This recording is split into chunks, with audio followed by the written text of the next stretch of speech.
I know I'm the last thing between you and the end of the day, so I won't try to. I'll try not to take too long.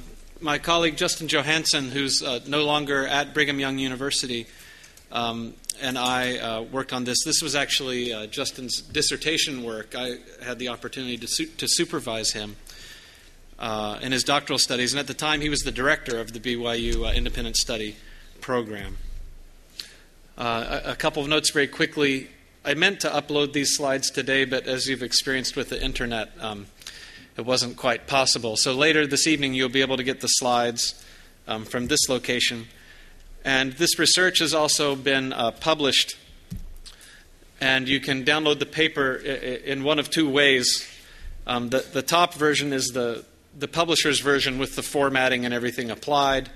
The bottom version is the unformatted pre-publication in our institutional repository. So if your institution subscribes to Educational Technology Research and Development, you can get it from the top link. If not, you can get it from the bottom link there. So having said that, just let me set some context around the study. This took place in BYU's Independent Study Program, which is a distance program, an asynchronous program that includes three kinds of courses: university courses, high school courses, and then other courses that we call personal enrichment courses. So these might be things like doing your family history, for example, that aren't offered either for university or for high school credit.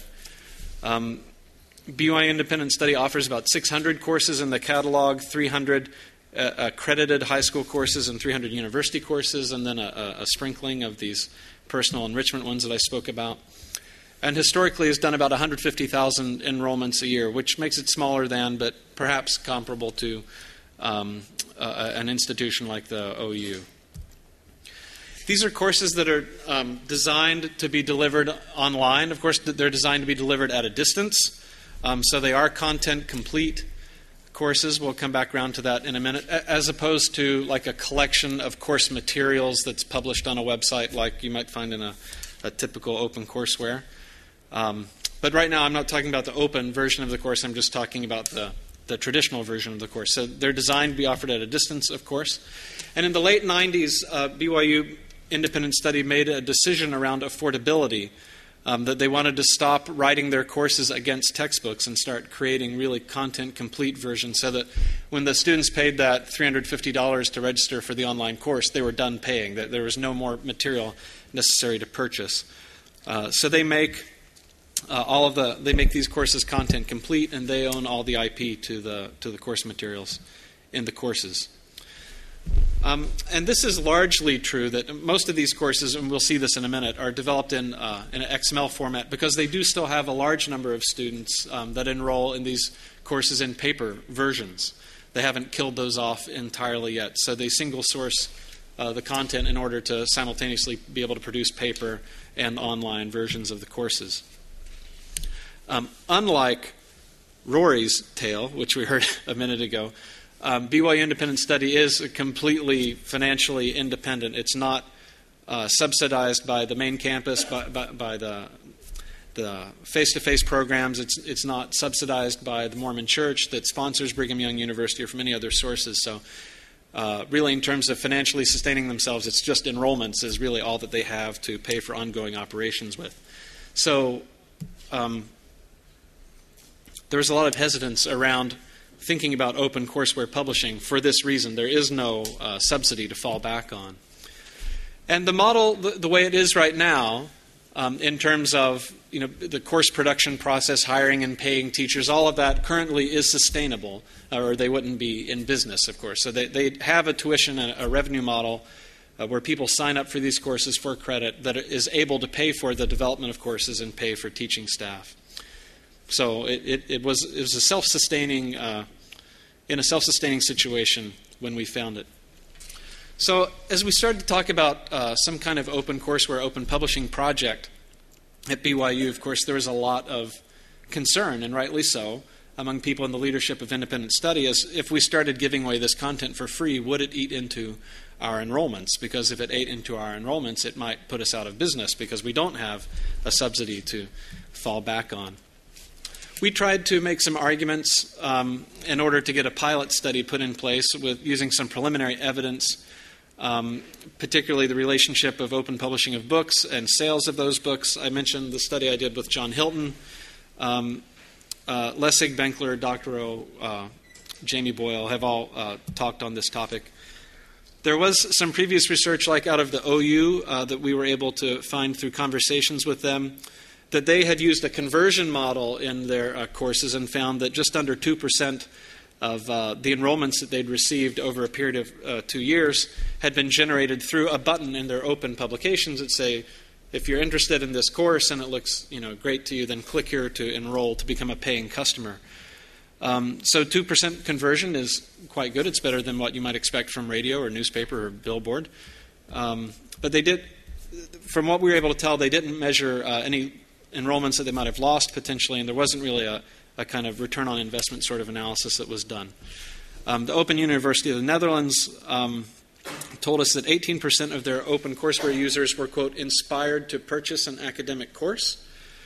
But again, there's no measurement of potential lost enrollments or any kind of return on investment analysis that was done. And in conversations we had with folks at UC Irvine, we were told that this click to enroll button had worked really well for them. It wasn't click to enroll in this case, though, and I think I saw Gary here a minute ago, maybe he'll correct me if I'm wrong, but when you clicked on this button, it took you to kind of a lead generation form where they captured information about you and then could email you to advertise different programs to you, to not get you just to sign up for a course, but maybe entice you to sign up for an entire program. But again, none of these were published accounts. These were personal communications we had with people at these projects. So we wanted to conduct a controlled experiment in which we would try to carefully measure the costs of what it took to open one of the courses that we had, and then looked at the impact on enrollment and looked at some kind of return on investment type of analysis. So we received permission from the Leadership of Independent Study to do an initial study with 6 courses, 3 at the university level and 3 at the high school level. You can see them above me here. This is an image of one of the high school courses, the content in the course.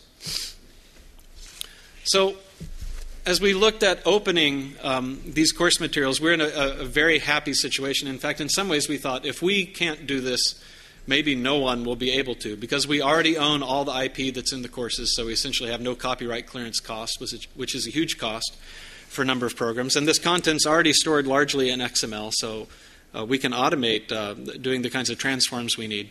So the first course is expensive to open because the first course bears all the cost of writing the scripts to transform it out of its XML form into the form in which it will be shared under an open license. The first course costs a lot. The subsequent courses cost less. So in the case of a high school course, the first course that was moved into an open format was this U.S. history course, which cost a little over $5,000 to do. But then that process was largely automated after that. So you can see the price to open courses after that, in the case of high school, dropped down to about $1,200 a course. And the university courses, which were produced in a slightly different way, were actually much more easy to automate in terms of the scripting to get them out of their current state and into a state where they could be shared openly. So the first course cost about $3,500, and then the subsequent courses cost around $300 to open. And that's what we'd project they would continue to cost. In the case of high school courses, into the future, they'd continue to cost about $1,000 a piece. About $1,200 a piece to open, and about $300 a piece to open university courses into the future, now that we have this process established and the scripts written. So we used 2 measures to try to look at lost enrollments. The first is using historical data as a control. So we looked at enrollment data over the peak enrollment period from 2008 and compared it with this period in 2009. And I've drawn big purple arrows on the trend lines for the course in question, or for the period of the study, rather, in this particular case. So in this case, you can see that the trend is up. In this case, the slope is about the same, but the intercept has changed. You can see that in this case, the trend is down a little bit across the months, but it's not down as much as it used to be.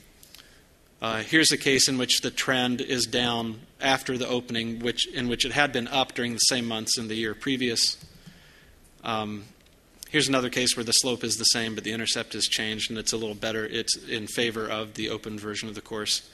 And then here's another case where the slope's about the same, but the intercept is lower, so it's in favor of the pre-opened version of the course. So you can see it's a very different. Thank you, Tom. Nothing conclusive in terms of all the courses improved in terms of enrollment, or all of them decreased in terms of enrollment, and none of the changes were hugely significant. We had some improvements in 4 courses and some decreases in 2 by this measure. However, there's a lot of weirdness going on in the economy in 2008-2009. So comparing year to year might not have been the best way to do it. So another way we looked at it was we tried to pick courses that historically had similar patterns of enrollment and use them as controls. Now, these aren't standardized for the differences in enrollment historically, so we're only looking at the slope in these graphs. So basically, the way to read this is at the top you see SFL 110 and History 322. So SFL 110 is the course that we're interested in, and historically, month to month, it's at a 0.94 correlation with the enrollments in the history class. So that's why history was chosen as a comparison here. And so you can see, again, the slopes are very similar. In the case of this Business 418, the slope of the course that was opened is slightly positive in 2009, whereas the information systems was trending downward. This Theater and Media Arts course was trending slightly downward, while the comparison was trending slightly upward. The slope's like 0.5 there. Again, a slope trending slightly downward as opposed to one trending slightly upward. And in the case of this geography course, the trend is slightly upward, whereas the comparison was slightly downward. I mean, you can see basically, there's kind of one clear difference here, but essentially it looks like it's a wash in terms of the impact. Did we lose enrollments? We didn't. We certainly didn't lose very many. We didn't lose enough for it to show up, and we didn't gain a huge amount either. It doesn't look like there's been a huge impact in enrollment here, but maybe a huge impact isn't necessary to get to financial sustainability. In terms of the conversion rates that we saw, on 20,000 visits to the OpenCourseWare site, we had a little over 500 conversions, which is about 2.5%. 48 of whom actually clicked on the Click to Enroll button. And the technical technique here is basically when they visited the OpenCourseWare site, we put a cookie in their browser. And then any time during the period of the study that somebody came to actually pay to register for a course, we checked to see if they had that cookie or not. Had they previewed the OpenCourseWare courses before they came to register? And so we think about this in terms of 2 models, a weak model and a strong model, for attributing or giving credit for an enrollment to the existence of the OpenCourseWare project. If the cookie existed in the user's browser when they came to enroll for a course, then we say, well, at least they looked at the OpenCourseWare courses before they decided to enroll. So we'll weakly attribute that enrollment to the existence of the OCW course. But if someone actually was looking at the OCW course and said, well, this is great, I want to enroll in this course, and they clicked the Click to Enroll button, then we feel like we can give a stronger attribution for the enrollment to the existence of the course. So here's the difference in these 2 models. This is the average number of attributable enrollments per individual course per month over the study. So you can see in the strong model, where we only look at people who clicked on the Click to Enroll button, in the university courses it's 1.39 enrollments per month, and in the high school courses 1.28. In the weak model, where we look at all the people who we know visited the OpenCourseWare site first before they came and enrolled in a course, those numbers are stronger, 9 for university courses and over 16 for the high school courses. So these 2 charts are the real meat of the presentation. Right. So going forward, here, we have the estimated cost to convert additional courses, around $300 for university courses and around $1,200 for high school courses. These courses are updated incrementally in terms of this ROI, the number of years we're looking at return on investment. Incremental improvements are made to these courses over time, but the course is scrapped and rewritten from scratch once every 4 years. So that's the period that we're looking at in terms of return on investments, a 4-year period. We can anticipate, based on what we saw during the period of study, which the study reported in the paper is 6 months, although we're continuing to gather this data. We'd anticipate about 66 enrollments in the strong model in university courses. So 66 new enrollments that we would credit to the existence of the OpenCourseWare project, and 61 in the high school model, with a typical tuition of around $444 for university courses, high school courses costing much less, which generates a certain amount of revenue. But really, it's the end column that's most important here on the left. And what this says is that in the case of university courses under the strong model, that the profit margin on the tuition cost that's charged to the student, if that profit margin is 0.96% or higher, we break even or make money. And while BYU Independent Study wasn't willing to disclose its markup on its courses, I feel confident in saying that it's higher than 1%. So in the case of university courses, OpenCourseWare publishing under the strong model is not just a break-even, it's a revenue-positive exercise. The high school courses cost more to convert, and we anticipate slightly less enrollment, about 61 a year. So the profit margin that we'd need for this to be sustainable, if you're only doing the high school courses, would be about 15.5%. If you look at the total number of enrollments, the way they're mixed over the whole 150,000 that they average in a year, essentially we'd need about a 4% profit margin built into tuition for this to be a break-even exercise. This is under the strong model. In the weak model, and the truth is that things are probably somewhere between the weak and the strong model. But in the weak model, where we give credit more liberally to the existence of these open courses, you can see anticipated enrollments change from 66 to 435 and from 61 to 803, which means that in terms of the profit margin that would need to be built in tuition for sustainability, it's not 15%, it's 0.15% on the university side, and it's just over 1% on the high school side. And again, the reality is probably somewhere between these two percentages. So coming back to the initial question, does OpenCourseWare publishing, or would it threaten the financial viability of BYU Independent Study? The answer is it looks like it would not. At a profit margin of 1% or higher for university registrations, and at profit margins of 15% or higher on high school registrations, or if you look at them all together, somewhere around 3%, even under the strong model. And in terms of whether OCW publishing could be sustainable over the long term, again, the answer is not only yes, but it's probably not just a break-even exercise. It's probably a revenue-positive exercise. So future work, right now we're trying to pursue permission to increase the scale of the number of courses we have from 6 to maybe double or triple that number, and then come back and gather more data. And we continue to gather data on these original 6 courses that were open. So that's the presentation. Thank you.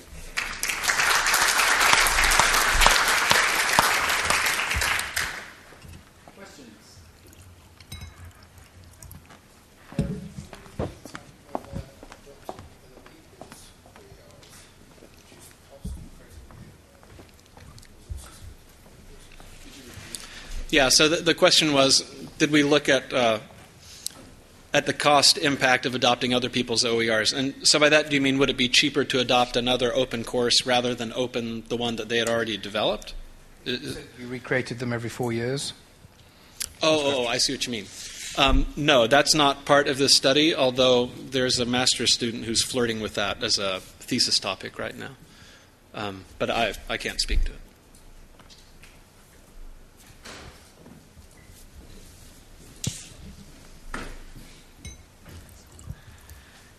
I suppose I'd love to know, following on from my own presentation, how exactly did they market the institution in the OERs?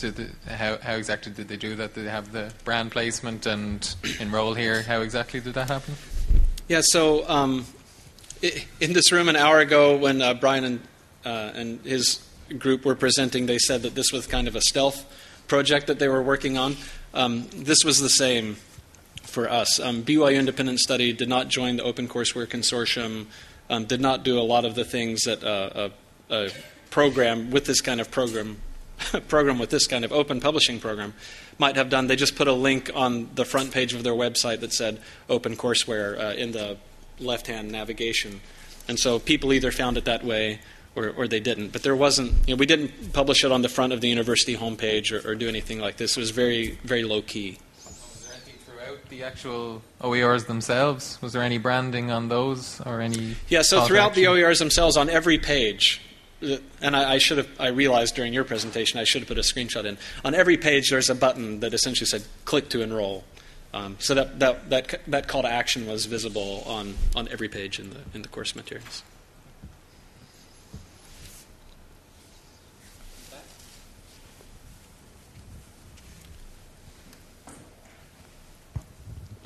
Hi, David. It's Karen again. Yep. I don't pretend to remember all of your figures, but I noticed that the initial cost of conversion was about 4 times as much for the high school courses and about 10 times as much for the university courses. So I have those figures here. Okay. There you go.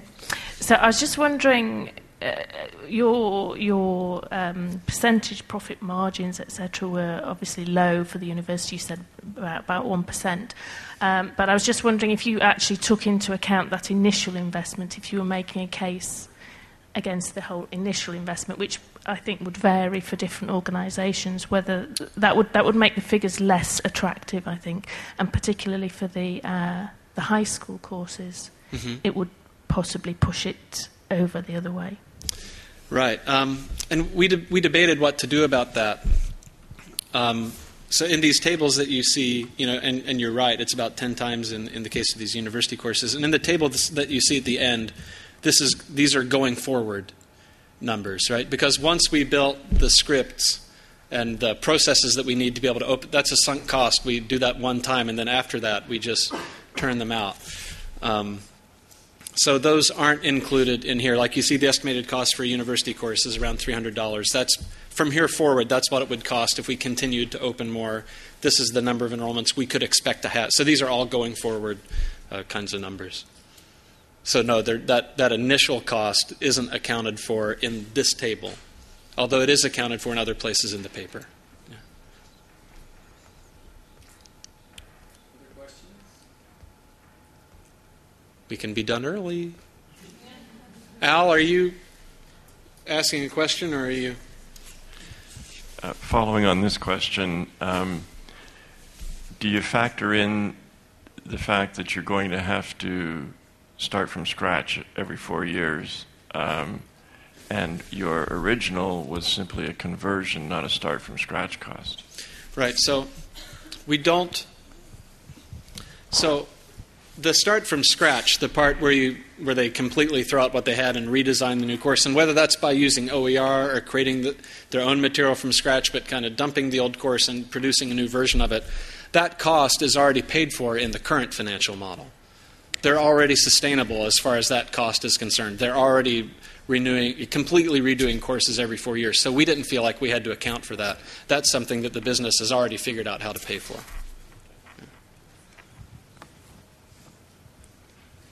Sorry, I have a question. What kind of XML are you using to open the contents? And are you planning to open the XML too, or just the PDF or web? You mean like, are we using like which style sheet, like DocBook or something like that? I don't know the answer to that question, actually, and I don't think there are any plans at this point to open the XML. If the next version of the study goes very well and this becomes a larger scale effort, then maybe at that point some things like that might happen, but not right now.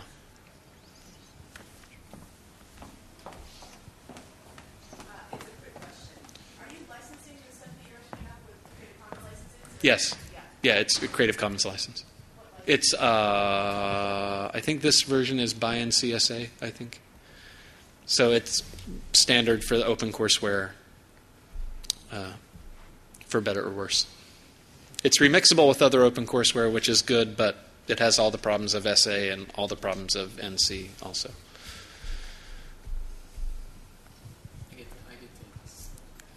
You get the last question?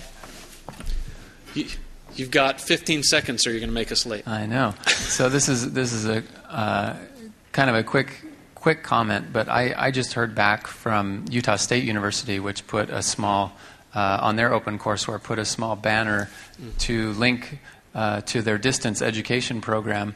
And actually, from the data that I was given, it's actually the best advertising, bar none, across all of in terms of the conversion ROI. percentage? Yeah, in terms of the conversion, it's actually the best money that they have that they never spent for getting people over to the distance ed program. So it kind of ties the two presentations together. But okay, well let's head to the buses, and again 6 o'clock outside to get to the bus to the hotels. Again, thank you, David. Okay. Thank you.